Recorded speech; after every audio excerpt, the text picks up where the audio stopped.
So we've been getting a lot of hate from some Dolphin fans recently because of one of our takes. Now, we got to address it because this is not only a podcast, but we got to keep the streaming going. I think that we were real with what we said in our takes. Is there anything? Yeah.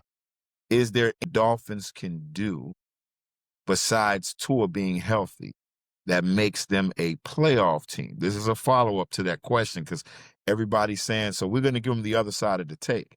Is there anything the Dolphins can do? Mike McDaniels, the GM, what can the Dolphins do to become a playoff team? First of all, man, I don't even think it was hate. A lot of people was coming at us saying, man, y'all a home team podcast and why y'all going so hard?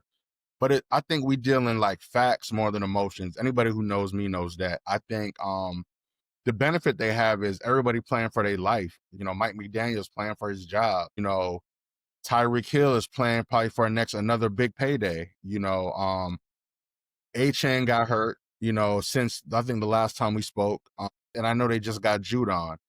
You got Waller. He played for the Giants. I'm not looking at it like that. But I bet one of my boys, Tyler, man, salute to the real idiots, that they wouldn't win more than 9 games. We actually bet $100, man. And I'm sticking to that 9 games, You look at the schedule, I like Buffalo beating them on both matchups twice, I like them splitting with the Jets. And the Colts could surprise them. I think, you know what I mean? I think there's a chance, but I'm going 9 games. I'm going under 9 games for them to win. No, I don't know if they sneak in as a wild card favorite, but that's where I'm at.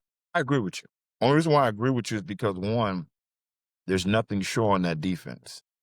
And in a division where Buffalo gets better every year, the Jets already have a good defense. The Pats have a defensive, sound-minded coach. You're thinking an offensive team is going to win when there's no Andy Reid there?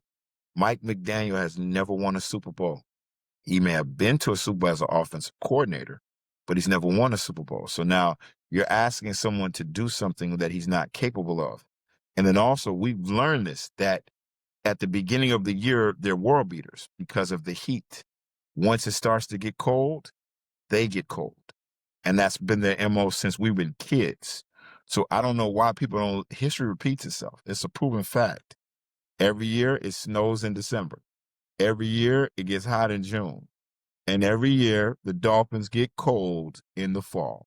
I don't know why they do that. And it's not a hate. It's just that this has been going on since we've been in high school, man. And I think Dolphin fans don't realize we need a drastic change from the GM and from the head coach.